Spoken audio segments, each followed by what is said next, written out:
ফাজুকু এটা এমন একটি আয়াত যেটা সম্পর্কে বলা হয়েছে। আলেমগণ বলেন যে এই আয়াতটি হচ্ছে কোরআনের সবচেয়ে ভয়াবহ আয়াত, যেটি নিয়ে আমরা আলোচনা করতে যাচ্ছি। যাই হোক, ওয়াকাজ্জাবু বি আয়াতিনা কিজাবা, তারা জঘন্যভাবে এবং প্রতিনিয়ত আমাদের আয়াতের বিরুদ্ধে মিথ্যা বলছে, অর্থাৎ নবী রাসূলদের বিরুদ্ধে মিথ্যা বলছে, সত্যের বিরুদ্ধে মিথ্যা বলছে, কাউকে মিথ্যা বানিয়েছে বা যে সত্য বলছিল তাকে মিথ্যা প্রমাণ করছে। এছাড়া সত্যবাদী কাউকে চারিত্রিকভাবে নিচু বানিয়ে দেয়া, এটাও তাকযীবের ভিতরে পড়ে। সে যা বলছে আপনি তা অস্বীকার করছেন না, কিন্তু আপনি তার চরিত্র হননের চেষ্টা করছেন।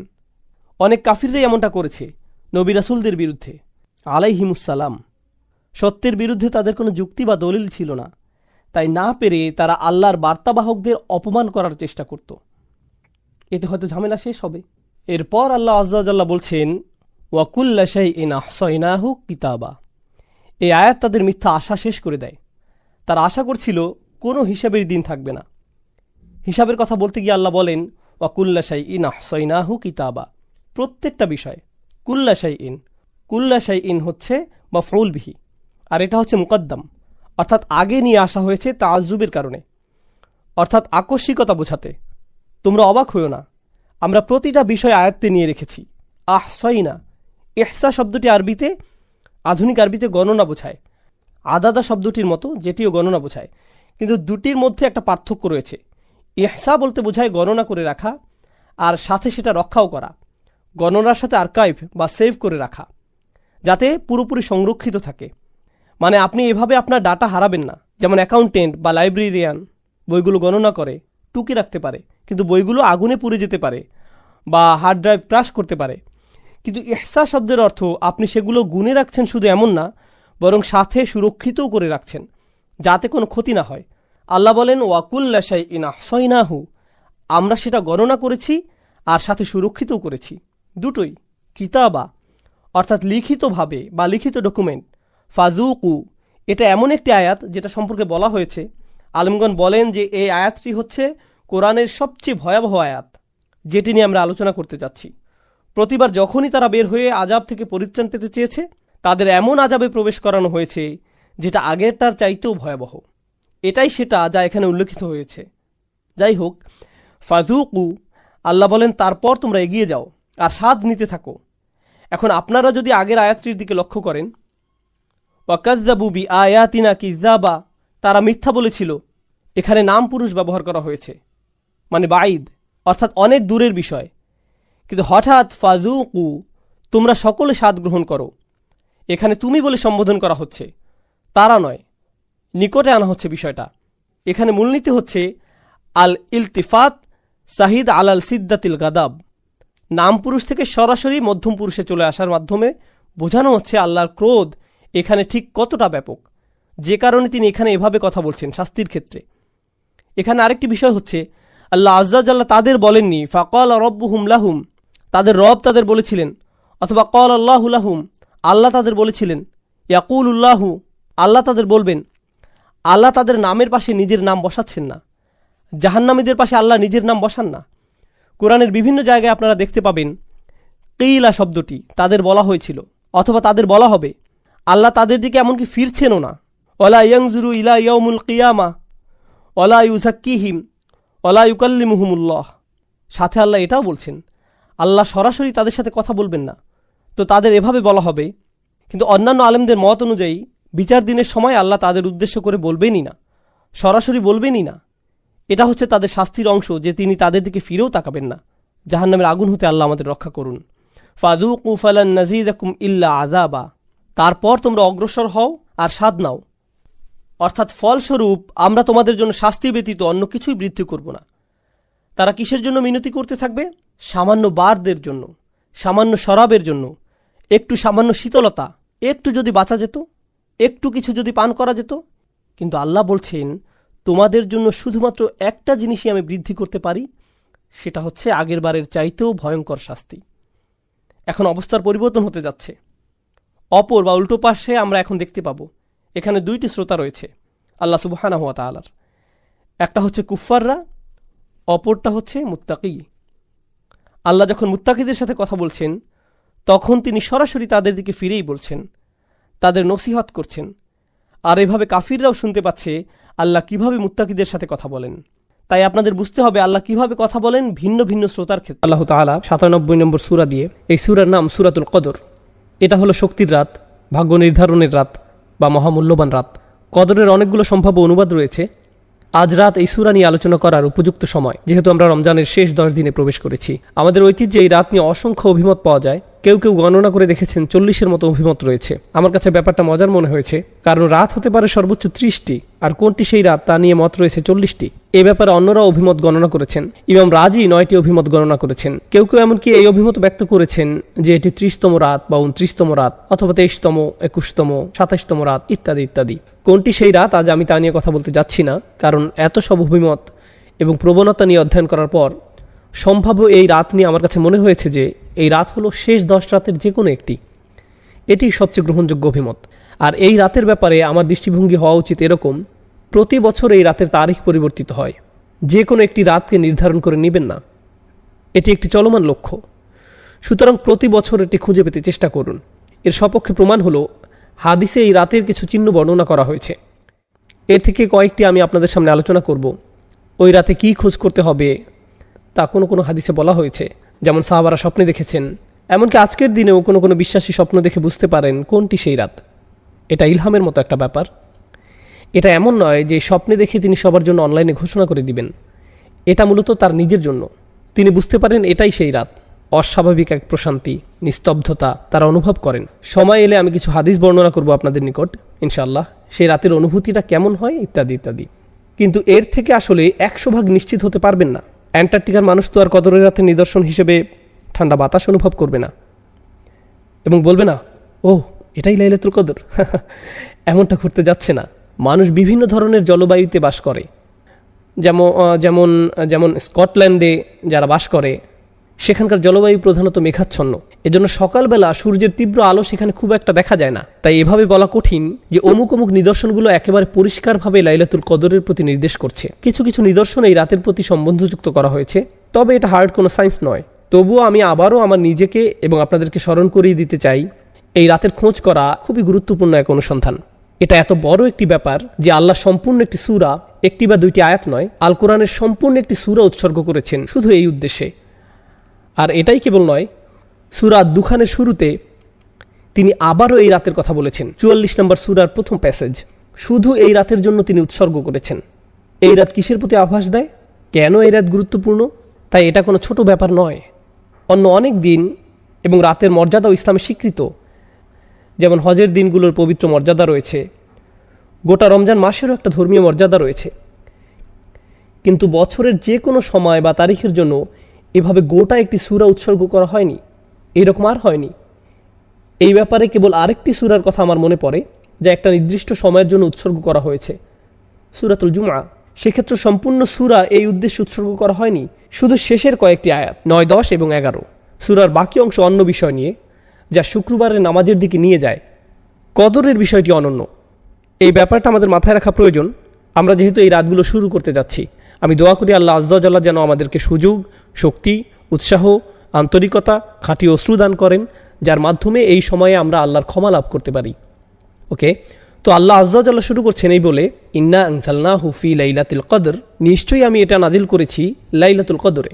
লক্ষ্য করুন, পূর্বের সূরাতে সূরার আলোকে জিবরাইল আলাইহিস সালাম প্রথম ওহী নিয়ে এসেছিলেন, কিন্তু আল্লাহ এই সমীকরণ থেকে জিবরাইল আলাইহিস সালামকে দূর করে দিলেন, যেন এমনটি বলা হচ্ছে, হ্যাঁ জিবরিল এসেছে, কিন্তু কথাগুলো আমার নিজের, আমি এই ওহী পাঠিয়েছি। তিনি নিজে ক্রেডিট নিচ্ছেন এবং এই কদরের রাতের ব্যাপারটা আরো সরাসরিভাবে বললেন।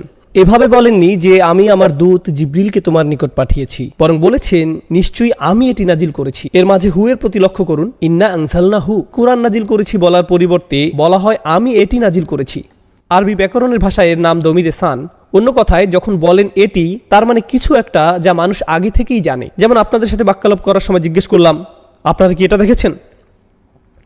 হয় আপনাদের কোনো ধারণাই নেই আমি কি নিয়ে কথা বলছি, চোখ ঘুরিয়ে জিজ্ঞেস করলেন আমাদের কি দেখার কথা, অথবা দুজনেই ক্রিকেট ম্যাচ দেখেছিলেন কিংবা উভয় ফুটবল খেলা দেখেছিলেন। তাই আমি যখন জিজ্ঞেস করলাম ইয়েস দেখেছি, দারুণ হয়েছে, কেউ এখানে খেলা বা ম্যাচের কথা উল্লেখ করেনি। উভয় বলছে এটা, কারণ বিষয়টা আমাদের মাথায় আছে।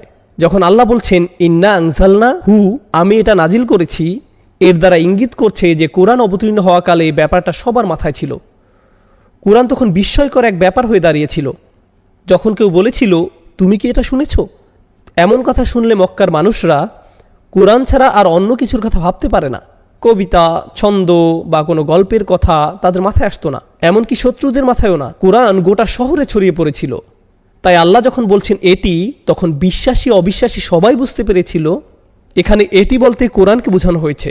বিষয়টা কোরআনের আভিজাত্য এবং শক্তিমত্তার তারিফ করছে, যে কোরআনের নামও উল্লেখ করার প্রয়োজন পড়ছে না। মানুষ এমনিতেই বুঝতে পারছে কি নিয়ে কথা বলা হচ্ছে। তাহলে ধারণাটি এর মাঝে এসে গেছে, ইন্না আনজালনাহু, আমি এটা নাজিল করেছি। ইন্না আনজালনাহু এর ব্যাখ্যায় ইবনে আব্বাস রাদিয়াল্লাহু তাআলা আনহু থেকে আরেকটি আকর্ষণীয় মত পাওয়া যায়। মতটি হলো খুবই চমৎকার। আল্লাহ আযজা ওয়া জাল্লা সম্পূর্ণ কোরআন অবতীর্ণ করেন। আল্লাহ আযজা ওয়া জাল্লা সপ্তম আকাশ থেকে প্রথম আকাশে এক রাতে, এই কদরের রাতে, তারপর প্রথম আকাশ থেকে দীর্ঘ 23 বছরে অল্প অল্প করে রাসূলুল্লাহ সাল্লাল্লাহু আলাইহি সাল্লামের উপর অবতীর্ণ করা হয়। সুতরাং ওহী এসেছে দুই পর্যায়ে। ইনজাল অর্থাৎ সম্পূর্ণ ওহী অবতীর্ণ হয় সপ্তম আকাশ থেকে প্রথম আকাশে এক রাতে, এরপর 23 বছরে অল্প অল্প করে পৃথিবীতে নাজিল হয়। আর এই অভিমতটি ইবনে আব্বাস রাদিয়াল্লাহু তাআলা আনহুর উপর আরোপ করা হয়। স্কলাররা বিশ্বাস করেন তিনি এটা রাসূলুল্লাহ সাল্লাল্লাহু আলাইহি সাল্লামের কাছ থেকে শিখেছেন। এর কারণ হলো, একজন সাহাবী হিসেবে ইবনে আব্বাস রাদিয়াল্লাহু তাআলা আনহুর পক্ষে সপ্তম বা প্রথম আকাশে কি হচ্ছে তা জানা সম্ভব নয়। এগুলো অদৃশ্য জগতের ব্যাপার। এই অদৃশ্য জগতের ব্যাপারে তার পক্ষে আত্মবিশ্বাসের সঙ্গে মন্তব্য করা একমাত্র তখনই সম্ভব যখন তিনি এগুলো রাসূলুল্লাহ সাল্লাল্লাহু আলাইহি সাল্লাম থেকে জেনে থাকবেন। অন্যথায় তিনি অদৃশ্য জগৎ সম্পর্কে এরকম মন্তব্য করার দুঃসাহস দেখাতেন না। অদৃশ্য জগৎ নিয়ে আত্মবিশ্বাসের সঙ্গে একমাত্র কথা বলতে পারেন রাসূলুল্লাহ সাল্লাল্লাহু আলাইহি সাল্লাম, যাকে অদৃশ্য জগৎ সম্পর্কে জানানো হয়েছিল। যদি কোনো সাহাবী অদৃশ্য জগৎ নিয়ে কথা বলেন, বিশেষ করে ইবনে আব্বাস রাদিয়াল্লাহু তাআলা আনহুর মতো জ্ঞানী সাহাবীর ক্ষেত্রে, তাহলে আমাদের বিশ্বাস যে তিনি সেটা রাসূলুল্লাহ সাল্লাল্লাহু আলাইহি সাল্লামের কাছ থেকে শিখেছেন। তিনি হয়তো সরাসরি রাসূল সাল্লাল্লাহু আলাইহি সাল্লামকে উদ্ধৃত করছেন না, বরং তার নিজের মতো করে বলেছেন। এজন্য এ ধরনের বর্ণনাকে বলা হয় মারফু, অর্থাৎ এই জ্ঞান রাসূল সাল্লাল্লাহু আলাইহি সাল্লামের কাছ থেকে অর্জন করা হয়েছে। এই সূরার প্রথম আয়াতটি কিভাবে ব্যাখ্যা করা হবে এই নিয়ে আরেকটি অভিমত পাওয়া যায়।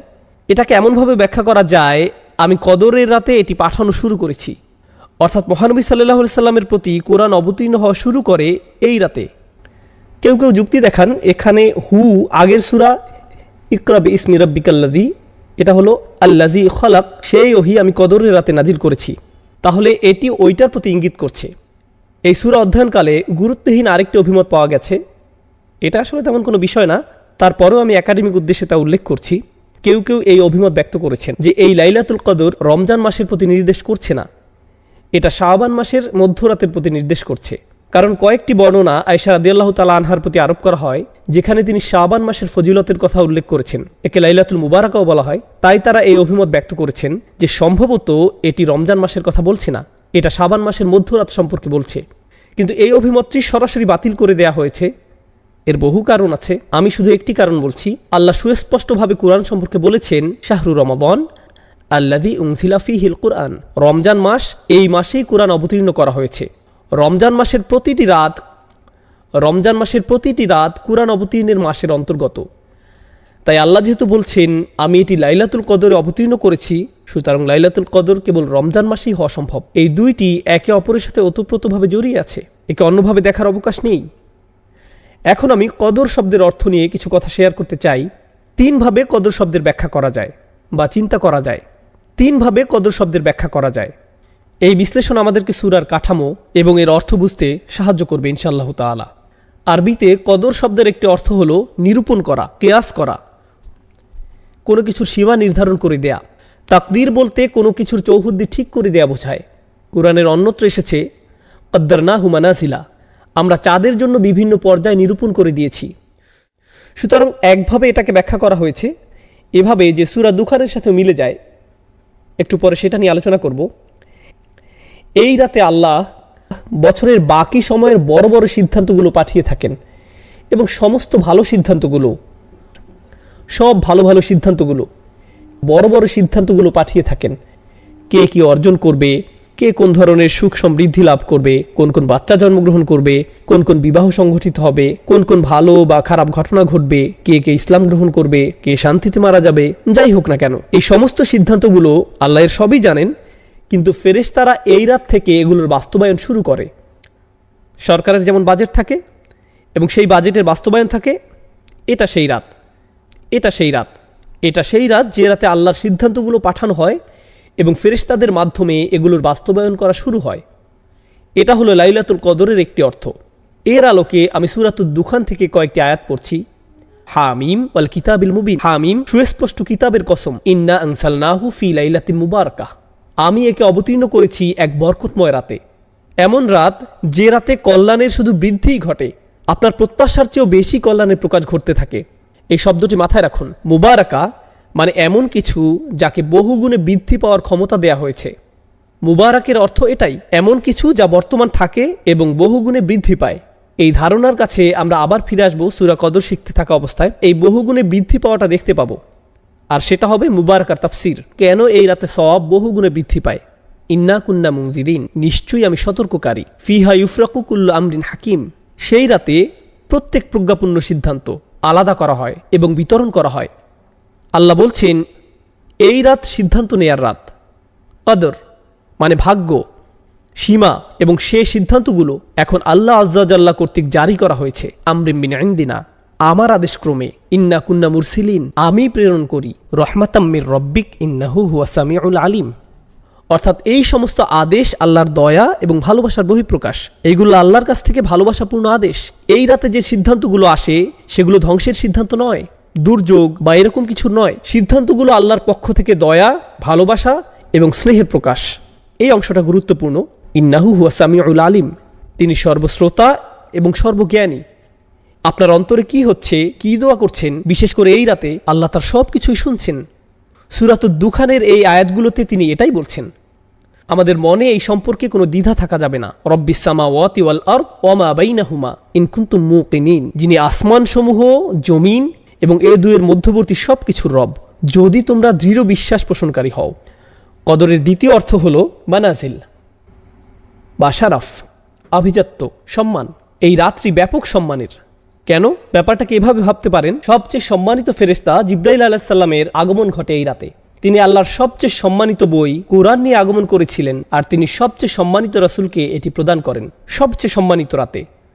অতএব এই সবগুলো সম্মান এবং গৌরব এসে একত্রিত হয় লাইলাতুল কদরে। মনে হয় যেন প্রথম আয়াতটি ইন্না আনজালনাহু ফি লাইলাতুল কদর বর্ণনা করছে যে কেন এই রাত্রি এত সম্মানের এবং এত গৌরবের। এখন পর্যন্ত আমি ভাগ্য এবং সম্মান অর্থের ব্যাখ্যা করেছি। কদর বা কুদরতের আরেকটি অর্থ হলো ক্ষমতা। সুতরাং এই রাতে আমাদের আল্লাহর ক্ষমতার উপর পরিপূর্ণ বিশ্বাস থাকা উচিত যে তিনি সব কিছু পরিবর্তনের ক্ষমতা রাখেন। আমাদের ভাগ্য পরিবর্তনের ক্ষমতা রাখেন, আমাদের আচরণ পরিবর্তনের ক্ষমতা রাখেন, বিভিন্ন কার্যাবলী সম্পাদনের ক্ষমতা দান করেন। কারণ এই রাতকে আল্লাহ বরকতময় করেছেন অস্বাভাবিক শক্তি দিয়ে। এই রাতটি আল্লাহর অলৌকিক ক্ষমতা প্রকাশের রাত। মানব জাতিকে শুরু থেকে বিস্ময়কর সকল মিরাকল প্রদান করার পর আল কোরআন প্রদান করা হয় এই রাতে, আল্লাহর সবচেয়ে শক্তিশালী কালাম। তাই আমাদের আরো বিশ্বাস থাকা উচিত আল্লাহ যে অলৌকিকভাবে আমাদের দোয়ার জবাব প্রদান করেন অন্য যে কোনো রাতের চেয়ে। আরো একটি বিরল অভিমত আমি পেয়েছি, খুবই ইন্টারেস্টিং, আর তা হলো কদর দ্বারা ভিড় করা বোঝায় বা কোনো কিছু যখন সংকুচিত হয়ে পড়ে। এই অর্থটা আমরা সূরাতুল ফজরেও দেখেছি। ওয়া আম্মা ইযা মাবতালাহু ফাকাদার আলাইহি রিজকাহ, এবং যখন তাকে পরীক্ষা করা হয় অতঃপর রিজিক সংকুচিত করে দেন। এখানে কদ এর পরিবর্তে কদর ব্যবহার করা হয়েছে। তাই কেউ কেউ বলছেন এই রাতে এত বেশি ফেরেশতার আগমন ঘটে যে এ ব্যাপারে একটা হাদিসও আছে, কিভাবে ফেরেশতারা পৃথিবীর মোট বালুকণার চেয়েও বেশি পরিমাণে এই রাতে অবতরণ করেন। এখান থেকে ইঙ্গিত পাওয়া যায় অন্য কোনো কারণে এই ফেরেশতারা পৃথিবীতে নামেন না। পৃথিবীতে অনেক ফেরেশতা এমনিতে আছেন, কিন্তু এই রাতে তিনি অনেক বেশি ফেরেশতা পাঠিয়ে থাকেন যাদের আসলে আকাশে থাকার কথা। এই পৃথিবীতে তারা আগমন করেন শুধু এই রাতের জন্য। তিনি সারা পৃথিবী জুড়ে এত বেশি পরিমাণে ফেরেশতা পাঠান যে ফেরেশতাদের ভিড় জমে যায়, শয়তানি শক্তির জন্য কোনো জায়গা আর অবশিষ্ট থাকে না। আমি যে চারটি অর্থ আপনাদের নিকট উপস্থাপন করলাম এর মধ্যে অবশ্যই সবচেয়ে বেশিবার উল্লেখিত অর্থটি সূরাতুদ দুখানের আলোকে। তা হলো এই রাতটি ভাগ্য নির্ধারণের রাত। এই রাতে বছরের অবশিষ্ট সময়ে কি কি হবে তার সিদ্ধান্তগুলো নেওয়া হয়। এখন মানবজাতির জন্য আল্লাহর সবচেয়ে মহান সিদ্ধান্ত, যা ছিল সর্বশেষ কিতাব নাজিল, সেটাও এই রাতের অংশ। এখন ফায়ামবাগি আন তুআদ্দা লাইলাতুল কদরে ঈদা নুজুলিল কুরআন। এখন এ ব্যাপারে সাধারণ বিষয়, যাক্কিরহুম বি আইয়ামিল্লাহ, মানুষকে আল্লাহর দিনসমূহ স্মরণ করিয়ে দিন। আল্লাহর দিনগুলোর মাঝে এই ক্ষেত্রে রাত সবচেয়ে মূল্যবান রাত হলো কোরআনের রাত, অর্থাৎ লাইলাতুল কদর। তিনি বলেন, এটা মূলত মুফাসসির ইবনুল আশুর বলেন, এই রাতকে কোরআনের ঈদ হিসেবে মনে করা উচিত, যেন এটা কোরআনের বর্ষপূর্তি, যা আমরা এই রাতে উদযাপন করছি। এখন ওমা আদরাকা মা লাইলাতুল কদর, শবে কদর সম্বন্ধে আপনি কি জানেন? ক্ষমতা প্রদর্শনের রাত, ভাগ্যের রাত, সিদ্ধান্ত গ্রহণের রাত। এই রাতটি সম্পর্কে আপনি কি জানেন? কোন বিষয়টি এই রাতের মূল্য বুঝতে সাহায্য করবে? এই প্রশ্ন করার মাধ্যমে আল্লাহ বলছেন, আমি এখন আপনাকে বলতে যাচ্ছি লাইলাতুল কদরের প্রধান কোন বিষয়টি আপনার জেনে রাখা উচিত, যে মূল ব্যাপারটি আপনার আত্মস্থ করা দরকার, যেন তোমরা এই রাতের মূল্য দিতে পারো, যেন এমন কারো মতো না হয়ে পড়ো যে এই রাতের সুযোগ কাজে লাগায় না। আলোচনা চালিয়ে যাওয়ার পূর্বে একটা কথা বলতে চাই, কোনটি সেই রাত আমরা সেটা জানি না। এর পিছনে কিছু বিজ্ঞতা আপনাদের সাথে শেয়ার করতে চাই, যা বিশেষ করে ইমাম রাজি এবং অন্যান্যরা বলেছেন। আল্লাহ কেন আমাদেরকে রাত্রি নির্দিষ্ট করে জানালেন না? এমন একটি বর্ণনাও আছে যে রাসূল সাল্লাল্লাহু আলাইহি সাল্লাম রাত্রির কথা মনে করলেন, কিন্তু এরপর তাকে ভুলিয়ে দেওয়া হয়। ইমাম রাজি ব্যাপারটাকে রাসূল সাল্লাল্লাহু আলাইহি সাল্লামের জীবনের আরেকটি ঘটনার সাথে তুলনা করেন। এক ব্যক্তি ঘুমাচ্ছিল, রাসূল সাল্লাল্লাহু আলাইহি সাল্লাম আলী রাদিয়াল্লাহু তাআলা আনহুকে বললেন লোকটিকে নামাজ পড়ার জন্য জাগিয়ে দিতে। তো আলী রাদিয়াল্লাহু তাআলা আনহু লোকটির কাছে গিয়ে তাকে নামাজের জন্য জাগিয়ে দিলেন। আলী তখন জিজ্ঞেস করলেন, সাধারণত আপনি নিজেই এই ধরনের কাজ করতে পছন্দ করেন, আপনি আমাকে কেন করতে বললেন?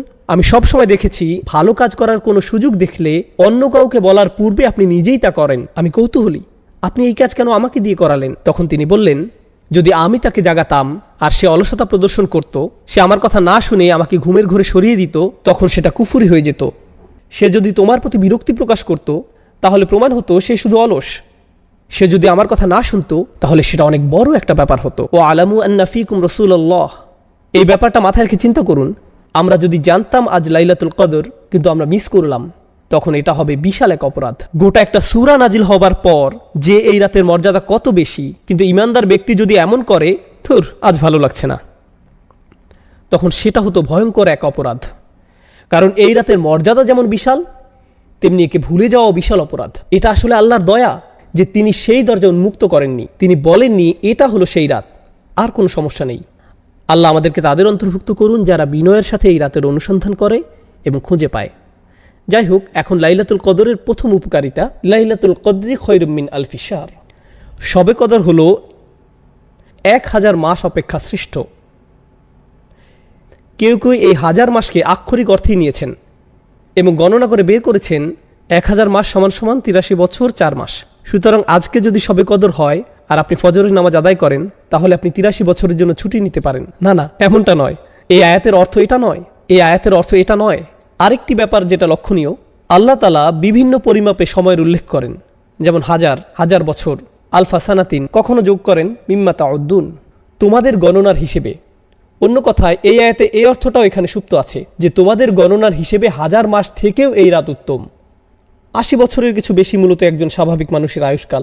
সুতরাং আল্লাহ বলছেন যে তোমাদের গণনার হিসেবে এই রাতটি গোটা একটি জীবনকালের চেয়ে উত্তম। এই রাতটি কাজে লাগাও, তাহলে তুমি গোটা একটি জীবনকাল কাজে লাগালে। সুবহানাল্লাহ। আমরা এখানে বাৎসরিক এই বছর থেকে পরের বছর পর্যন্ত সিদ্ধান্তগুলো নিয়ে ভাবছি, আর আল্লাহ আজ্জা জাল্লা যেন বলছেন, হ্যাঁ, এই রাত্রি এতটাই অভিজাত এবং শক্তিশালী যে এই রাত্রি তোমাদের বাকি জিন্দেগির গতিপথ ঠিক করে দিতে পারে। লাইলাতুল কদরি খৈরুম মিন আলফি শাহর। এটা শুধু এমন না, আপনার 1 রাকাত নামাজ 1000 মাস 1 রাকাত নামাজ পড়ার সমান। একবার জিকির করা এভাবে 1000 মাস জিকির করার সমান। যদিও এই ব্যাপারটা খুবই চমৎকার, এই আয়াত আরও যে ব্যাপক অর্থ প্রকাশ করে তা হলো এই একটি রাত একটি সম্পূর্ণ জীবনকাল থেকেও শ্রেষ্ঠ। তাই আন্তরিকভাবে আমাদেরকে এই রাত ইবাদতে কাটাতে হবে, যেন আমরা নিজেদের মধ্যে ইতিবাচক পরিবর্তন নিয়ে আসতে পারি এবং আশা করব যে আমাদের বাকি জীবন আল্লাহর রহমতে আশীর্বাদ পুষ্ট হয়ে উঠবে। এটা কদরের প্রথম মূল্য। প্রসঙ্গত, আরবিতে কদরের একটি অর্থ হলো মূল্য, এটা দামি রাত। তাই লাইলাতুল কদরি খৈরুম মিন আলফি শাহর বলার মাধ্যমে প্রথম প্রশ্নের জবাব দেওয়া হলো, এই রাতের মূল্য কি? এটা যদি দামি রাত হয় তাহলে এর দাম কত? 1000 মাসের চেয়েও বেশি। প্রসঙ্গত, খৈরুম মিন তিনি বলেননি কত গুণ বেশি, এটা কি 1000 মাসের চেয়ে 1000 গুণ বেশি উত্তম? তিনি এখানে সংখ্যা নির্ধারণ করে দেননি, বলেছেন এটা 1000 মাসের চেয়েও উত্তম, অর্থাৎ 1000 মাস শুধু আপনার গণনায়, এর সীমা আরও বেশি। যদি বলা হতো লাইলাতুল কদরি মিসলু আলফি শাহর, কদরের রাত 1000 মাসের মতো, কিন্তু বলা হয়েছে 1000 মাসের চেয়ে উত্তম, তাহলে কদরের একটি মানে হলো মূল্য আর এর মূল্য বলে দেওয়ার মাধ্যমে এর জবাব দেয়া হলো। এটা 1000 মাসের চেয়েও উত্তম। কদরের আরেকটি অর্থ হলো ডিক্রি বা আল্লাহর আদেশ, যা সব কিছুর জন্য আসে। তাই পরবর্তী আয়াতে কদরের অন্য এই অর্থটি নিয়ে কথা বলা হয়েছে, তানাজ্জালুল মালাইকাতু ওয়ার রূহ ফিহা বিইজনি রাব্বিহিম মিন কুল্লি আমরিন। সে রাতে ফেরেশতা ও রূহ তাদের রবের অনুমতি ক্রমে, বাইবেলে যাকে হোলি স্পিরিট বলা হয়েছে, কোরআন তাকে অভিহিত করে রূহ নামে, মানে জিব্রাইল আলাইহিস সালাম। তাহলে ফেরেশতারা অবতরণ করেন, সাথে স্পেশাল গেস্ট জিব্রাইল আলাইহিস সালাম, ওহী নাজিলের আসল স্টার। সকল ফেরেশতাদের মধ্যে যিনি শুরুতে কোরআন নিয়ে এসেছিলেন, সেই মহান ফেরেশতা নিজেই আবার কোরআন বার্ষিকী উদযাপন উপলক্ষে পৃথিবীতে অবতরণ করেন। একবার চিন্তা করে দেখুন, আমরা কি নিয়ে কথা বলছি? মুতাঈন সাম্মা আমিন, সবার মান্যবর, সেখানকার বিশ্বাসভাজন। শুধু তিনি নন, তার অরিজিনাল টিম যারা কোরআন নাজিলের সময় দলে দলে নেমে আসতেন, তারা সবাই কদরের রাতে পৃথিবীতে অবতরণ করেন। ইনিই সেই জিবরিল আলাইহিস সালাম, যিনি মূসা আলাইহিস সালাম, ঈসা আলাইহিস সালামের নিকট কিতাব নিয়ে এসেছিলেন, ও আইয়াদনাহু বিরূহিল কুদুস, এবং যিনি রাসূলুল্লাহ সাল্লাল্লাহু আলাইহি সাল্লামের নিকট ওহী নিয়ে আসতেন। আজকে তিনি আমাদের মাঝে, তার সকল অনুসারীরাও এবং অন্য সব ফেরেশতারা, তারা বিভিন্ন ডিপার্টমেন্টে কাজ করে। প্রথম আকাশে যেমন ফেরেশতারা আছেন, দ্বিতীয় আকাশে আছেন, তৃতীয় আকাশে আছেন, এভাবে সব আকাশে আছেন। ফেরেশতাদেরকে বিভিন্ন কাজের জন্য নিয়োগ করা হয়। যেমন 2 জন আমাদের গার্ড দিয়ে থাকেন, 2 জন আমাদের কর্মের হিসাব রাখেন। ফেরেশতারা আরশের চারপাশে ইস্তেগফাররত থাকে। ফেরেশতারা বিভিন্ন রকমের কাজ করেন। কদরের রাতে সব ফেরেশতাদের তাদের নিজস্ব কাজ থেকে মুক্তি দিয়ে দুনিয়াতে পাঠানো হয়।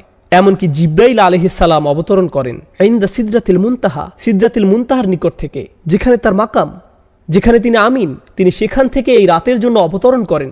তো তিনি বলছেন সবাই অবতরণ করেন বিইজনি রাব্বিহিম, তাদের প্রভুর অনুমতি ক্রমে। এই ব্যাপারটা বোঝা গুরুত্বপূর্ণ। ফেরেশতাদের নিজস্ব দায়িত্ব রয়েছে। আল্লাহ তাদেরকে তাদের কাজ থেকে মুক্তি দিয়ে এই রাতের জন্য প্রেরণ করেন। এই জন্য বিইজনি রাব্বিহিম এখানে গুরুত্বপূর্ণ। তিনি বলেন মিন কুল্লি আমর, আল্লাহর আদেশে তারা আসেন সকল বিষয় নিয়ে, সকল সিদ্ধান্ত নিয়ে। তার মানে এটা যদি স্বাস্থ্য সংক্রান্ত ব্যাপার হয়, ব্যক্তিগত কোনো ব্যাপার হয়, পারিবারিক ইস্যু, যুদ্ধ সংক্রান্ত ব্যাপার, আধ্যাত্মিক ব্যাপার, শারীরিক ব্যাপার, অর্থনৈতিক ব্যাপার, যে ব্যাপারই হোক না কেন, আল্লাহর আদেশে তারা সব ধরনের ব্যাপার সমাধান করতে আসেন এবং মানুষকে সব ইস্যুতে সাহায্য করেন। আল্লাহর কদরের ঘোষণা দিয়ে, আল্লাহর রাজকীয় আদেশের ঘোষণা দিয়ে এই রাতে তাদের জন্য যারা এর সন্ধান করে।